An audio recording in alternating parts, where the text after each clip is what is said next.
प्यारे बच्चों, वैदिक गणित श्रृंखला में आपका स्वागत है। Today we will learn how to find the cube of any two digits number.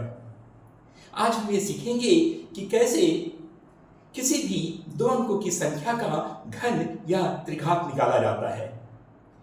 हमारे महान ऋषि मुनियों ने आत्मा को परमात्मा से जोड़ने के लिए अपनी तपस्या से हमें गुरु प्रसाद दिया है। भले ही यह गुरु प्रसाद को हम वैदिक गणित कहते हैं, किंतु यह सिर्फ वैदिक गणित के माध्यम से किसी प्रश्न को सुलझाना ही नहीं होता, बल्कि हम विभिन्न प्रकार के जीवन और जीवन से संबंधित समस्याओं को भी तर्क सत्य से जोड़कर देखते हैं और उसका व्यापक समाधान ढूंढने का प्रयास करते हैं। यह जीवन में आनंद को ढूंढने का, जीवन को आनंद से जीने का भी एक कला है। यह सिर्फ विज्ञान नहीं जहाँ पर हम गणित या उसकी विधियों से किसी प्रश्न को हल करें, बल्कि इसमें एक कला भी है, एक आनंद भी है, जिसे हम सीखकर अपने जीवन में भी आनंदित हो सकते हैं। यदि आप मेरे अन्य लेक्चर्स को देखे होंगे तो मैंने कई विधियों को सतत रूप से बताया है। यदि आपने नहीं देखा है तो चैनल सब्सक्राइब करके उनका अवलोकन कर सकते हैं। आज हम किसी भी दो अंकों की संख्या का त्रिघात निकालने की एक नई विधि सीखेंगे। वैसे यह विधि को कहा जाता है अनुरूपीण विधि। अनुरूपीण विधि जो है, इसका भी कई प्रसामान्यीकरण या जनरलाइजेशन हुआ है। इसके पहले जो मैंने विधि बताया था उसमें त्रिघात निकालने के लिए अंडे का फंडा, आओ सिखाऊं तुम्हें अंडे का फंडा, तो उसमें अंडे का फंडा से हमने देखा था। आज हम जो अंडा है उसे डंडा में रिप्लेस करेंगे, यानी जो अंडा का फंडा है वो डंडा का फंडा में बदल जाएगा। लक्ष्य वही है, त्रिघात निकालना। जैसे अनेक नदियां सीधी समुद्र में या सागर में मिलती है, अनेक रास्तों से हम ईश्वर या परमात्मा तक पहुंचते हैं, वैसे ही अनेक विधियां तो होती है, पर लक्ष्य हमारा वही होता है, सत्य को ढूंढना, सत्य की तलाश करना। तो आज हम देखते हैं अनुरूपीण विधि का यह कलात्मक रूप, जिसे हम वैदिक गणित के अंतर्गत सीखते हैं। तो आज मैं फिर से उदाहरण के जरिए आपको समझाता हूं। मान लेते हैं कोई भी दो अंकों की संख्या हम दे देते हैं जिसका त्रिघात निकालना है।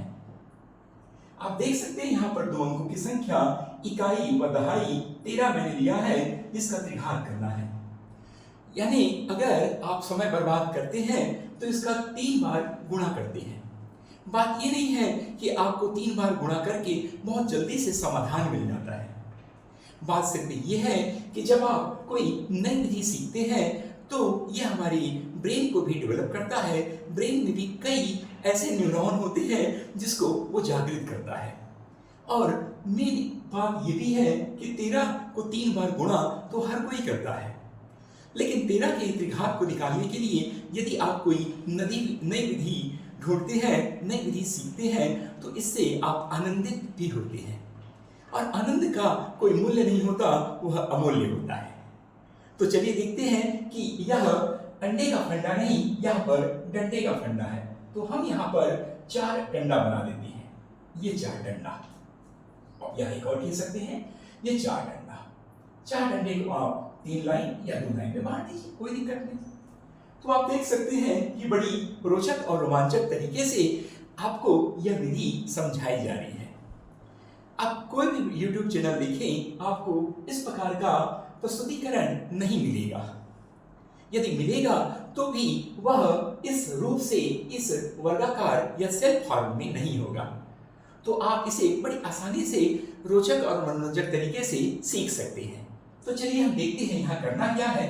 तो पहले मैं विधि बता देता हूँ, और विधि के साथ साथ ही हम ये देख लेते हैं कि 13 का 3 या 23, 25, 27, 93, 94, 98, 22, 21 किसी भी दो अंकों की संख्या का कैसे त्रिघात या क्यूब निकाला जाता है। चलिए हम शुरू करते हैं। तो इसका तरीका बड़ा सरल है। ये वाली संख्या को पहले वाला अंक यानी दहाई के अंक को हम A कहते हैं और इकाई के अंक को हम B कहते हैं। यानी आप देख सकते हैं इकाई का अंक b है और दहाई का अंक a है। अब हम क्या करेंगे, यहाँ पर a का क्यूब कर देते हैं, यानी पहली वाली अंक का क्यूब कर दिए और अंतिम अंक का भी हमने क्यूब कर दिया। बड़ा आसान। तो एक अंक की संख्या का क्यूब या त्रिघात निकालना बड़ा ही सरल होता है। तो हमने दोनों ही अंक का यहाँ क्यूब लिख दिया। अब जो बचे हुए दो सेल है, दो क्षेत्र है, यहाँ पर हम क्या करेंगे, यही बड़ी रोचक विषय है, यही बड़ी रोचक तरीके से हम इसे देखेंगे। तो यह अंडे का फंडा नहीं, ये डंडे का फंडा है। आओ सिखाओ तुम्हें डंडे का फंडा। तो यहाँ पर हम डंडे से फंडा देखते हैं कि कुछ नहीं करना है, यहाँ पर जो भी मान आएगा उसको यहाँ लिखकर b/a यानी इकाई व दहाई के अनुपात से गुणा कर देना है। वैसे यहाँ जो आएगा वैसे ही दहाई ये इकाई और दहाई के अनुपात से गुणा कर देना है। तो आपको ये लग रहा होगा कि थोड़ा सा जटिल है, पर काफी आसान है। हमने कुछ नहीं किया, इकाई और दहाई दोनों की त्रिघात को पहले और अंतिम कॉलम में सेल में लिख दिया और पहले वाला जो भी परिणाम आएगा यहाँ रखकर हम b/a से मल्टीप्लाई कर देंगे और इसका जो परिणाम आया यहाँ रखकर उसे भी हम b/a से मल्टीप्लाई कर देंगे और यह bq लिखा जाएगा। तो बड़ा आसान है, बड़ा इंटरेस्टिंग है और बिल्कुल पिक्टोरियल तरीके से या इमेज के तरीके से जब हम देखते हैं तो हमारी स्मृति में भी वह काफी आसानी से याद हो जाता है। इसको बोलते हैं फोटोग्राफिक इमेज या फोटोग्राफिक मेमोरी। तो आप देख सकते हैं कि 13 को 3 से गुणा करने में क्या बड़ी बात है, ये तो कोई भी करते हैं, लेकिन जब इस तरीके से जब करते हैं तो आपका रीजनिंग, आपका लॉजिक एबिलिटी और काफ़ी बढ़ जाता है। तो चलिए हम देखते हैं करते कैसे हैं। तो अब देखते हैं कि a का क्यूब यानी 1 का त्रिघात, ये 1 हो गया, कोई बात नहीं। अब ये 1 जो है यहाँ चला जाएगा, 1 गुणा b कितना है 3/1, आया कितना 3 आया, सिंपल।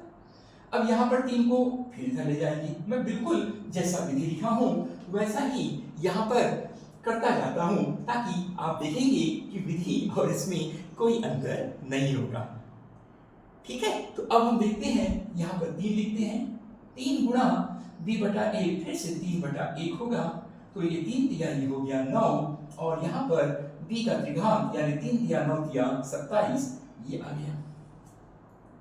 तो पिक्चर अभी शुरू हुई है, पिक्चर अभी बाकी है मेरे दोस्त। तो पिक्चर अभी बचा है, अभी हम और भी करेंगे लेकिन बड़ा ही सरलता से। तो यहाँ तक निश्चित तौर पर आपने समझ आया और आपको जैसे मैंने पहले वाले पंक्ति में बताया था वैसा ही हमने पंक्ति को यहाँ पर उसका केवल संख्या से लिख दिया। ठीक है, अब हम क्या करेंगे, कुछ नहीं करना, बिल्कुल ज्यों का त्यों उतार देंगे। 1 को हमने यहाँ उतार दिया, बिल्कुल वैसा ही उतार दिया जैसा था, और उसके बाद हमने यहाँ पर 27 को भी ज्यों का त्यों उतार दिया, ये उतार दिया ये हमने ज्यों का त्यों यहाँ पर उतार दिया, वैसे इसकी कोई जरूरत नहीं है। अब हमने क्या किया, यहाँ पर 3 का डबल कर दिया तो ये 6 हो गया और 9 का डबल करेंगे तो ये 18 हो गया। बस आपको करना है डबल, आपको डबल करना है, ट्रबल नहीं, डबल। तो यहाँ पर डबल का कोई ट्रबल नहीं है, 3 का जो डबल होगा वो 6 होगा और 9 का जो डबल होगा वो 18 होगा। अब बस इसे जोड़ देना है। जोड़ने का बस तरीका है, आपको ध्यान रखना है, जैसे मैंने इसके पहले वाले लेक्चर्स में आपको समझाया था कि बिल्कुल इकाई को लिखते चलना है और जो भी संख्या बचती है तो वह कैरिंग ओवर हो जाएगा, कैरी ओवर हो जाएगा, हासिल में चला जाएगा। तो चलिए देखते हैं, बड़ा सिंपल। तो यहाँ पर 7 ले लिए, इसे जैसा मैं करता हूँ वैसा लिखता जाता हूँ। अब यहाँ पर बचा 2 को इससे जोड़ देंगे हम, 2 और 9 11, 11 और 18 29, 29 का 9, फिर से देखिए 7 यहाँ लिख दिया हमने और ये 2 चला गया यहाँ पर, 2 9 11, 11 और 18 29, 29 का 9, हासिल आया 2 हासिल आया कितना 2 आया। तो ये 9 को लिखने के बाद 2 हम यहाँ ले जाएंगे, 2 2 3 5, 5 और 6 11, 11 का 1 हासिल आया 1 और 1 2। तो आपको केवल ये वाली जो बीच वाली जो सेल है, बीच वाले जो ये मध्य भाग है, ये जो इसका दिल है, यहाँ पर ही जोड़ना है, बड़े इंटरेस्टिंग तरीके से आप देख सकते हैं। तो ये इसका रिजल्ट, ये इसका परिणाम होगा। आप आसानी से चेक करके देख सकते हैं कि यह परिणाम आया या नहीं आया। और ये केवल परिणाम केवल इसी के लिए नहीं, कोई भी संख्या हम लें उन सभी में परिणाम ऐसा ही आएगा, बिल्कुल एक्यूरेट आएगा। क्योंकि आप गुणा करते हैं तो कभी गलती हो सकती है, पर यहाँ पर गलती की कोई संभावना नहीं है। आपको एक नया मेथड और एक नया तरीका मिला। और वैसे भी जितने भी तरीके हैं मैं सबको बताते जा रहा हूँ। ये आपके ऊपर है, आपके विकल्प के ऊपर है, आपके चॉइस के ऊपर है कि किस विधि का प्रयोग आप करेंगे या कौन सा विधि आपको अच्छा लगता है। हर व्यक्ति की चॉइस या पसंद अलग होती है और वह अपने हिसाब से पसंद कर सकता है, चूज कर सकता है, यह उसकी स्वतंत्रता है। तो फिर से देख लेते हैं बड़ा आसानी से। तो हमने ये 7 लिया, 7 लेकर यह 2 बचा, 2 और 9 11, 11 और 18 29, 29 का 9, हासिल है 2, यहाँ 2 ले गए, 2 3 5 और 6 11, 11 का 1, हासिल है 1, 1 और 1 ये 2, 2197। देखो कितना आसानी से आ गया। अब मैं थोड़ा सा इसको बदल देता हूँ तो भी कोई दिक्कत की बात नहीं है। मान लेता हूँ इसको मैं कोई दूसरा संख्या ले लेता हूँ, मान लेता हूँ मैं 24 ले लेता हूँ। ये मैंने ले लिया 24 या 25 ले लेती, चलिए 25 ले लिए, कोई कुछ भी 25 24 27 कुछ भी ले लीजिए। अब यहाँ पर देख सकते हैं क्या करना है। तो पहला इसको मिटाते चलता हूँ, 2 का त्रिघात यानी 8, ठीक है। ये कितना हो गया 8 हो गया। तो वैसे यहाँ लिखने की जरूरत नहीं, वैसे लिखेंगे तो भी ठीक है। तो ये हो गया 2 की घात 3 यानी 8। अब 5 का 3 बार तो ये हो गया 125, 125, ठीक है। अब यहाँ पर क्या करना है, 8 यहाँ जाएगा तो ये 8 यहाँ चला गया। और ये इकाई और दहाई का अनुपात यानी कितना 5/2, 5/2। तो ये कट गया, 2 चौक 8, 4 बचे कितना हो गया 20 हो गया। यहाँ लिख दीजिए 20। जो यहाँ आएगा वो वहां चला जाएगा, चला गया प्रेम से, कोई दिक्कत नहीं, बड़ी आसानी से सरलता से 20 यहाँ चला गया। फिर से इकाई व दहाई का अनुपात कितना 5/2। ये तो याद रखिए सागर एक है, लेकिन विभिन्न नदियां बहती रहती है, उनका एक ही लक्ष्य होता है कि वह सागर में जाके मिल जाए। तो वैसे ही अनेक विधियां होती हैं जरूर, पर लक्ष्य तो सिर्फ यही है कि इस समस्या को हम कैसे सुलझाएं, कैसे हम इसको अपने जीवन में आनंदित होकर हल करें। तो अब हम क्या करेंगे, यहाँ पर 20 यहाँ ले गए, 20 में 5/2 ये कट गया, 2 दहा 20, ठीक है। ये 20 चला गया, 5/2 ये इकाई और दहाई का अनुपात। तो 10 बच्चे कितना हो गया 50, यहाँ लिख दीजिए 50। बात खत्म। इसको डबल कर देना है आपको, इसको लिखने की जरूरत नहीं, आप जो लिख सकते हैं या कोई दिक्कत नहीं। डबल कर दीजिए, कितना हो गया 40। इसको डबल कर दिए कितना हो गया, ये 100 हो गया। और बड़ी आसानी से हम देख सकते हैं ये 125, तो ये होगा 125। कैसे, बड़े सरलता से इकाई को ही हम लेंगे यहाँ पर, ये इकाई को हमने दे दिया 5, क्या बचा यहाँ पर 12। ये 12 जो बचा वो कैरी ओवर हो जाएगा, हासिल में चला जाएगा। तो यहाँ जोड़ दीजिए 50 और 100, 150 और 162 का 2, 162 का 2 तो हासिल आया 16, तो बाकी जो 16 है वो यहाँ चला जाएगा। तो आप देख सकते हैं, फिर से लिख लीजिए 100 और 50 150 और 12 162 में हमने 2 लिखा यहाँ पर, 16 जो है हासिल आ गया, हासिल आकर यहाँ चला गया। 20 और 40 कितना हुआ 60, 20 और 40 60, 60 और ये 16 76, 76 का 6 हासिल आया 7, 7 और 8 15। तो ये जो गोला है ये डंडा है और ये अंडा है, तो इसे कहें अंडे का फंडा या डंडे का फंडा। बात सरल है, बात सीधी है, बात मनोरंजक है। तो आप देख सकते हैं कि 25 का हम त्रिघात करेंगे तो इसका जो हल होगा, इसका जो उत्तर होगा वो ये होगा। और शानदार तरीके से 15,625 ये इसका उत्तर है। और मैंने एक नहीं 2 उदाहरण से बताया।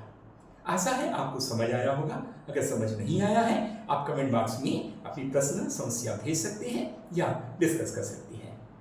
अपना समय देने के लिए आपका धन्यवाद। ऋषि मुनियों की कृपा और आशीर्वाद आपको मिलती रहे, हम हमेशा प्रार्थना करते रहेंगे। धन्यवाद।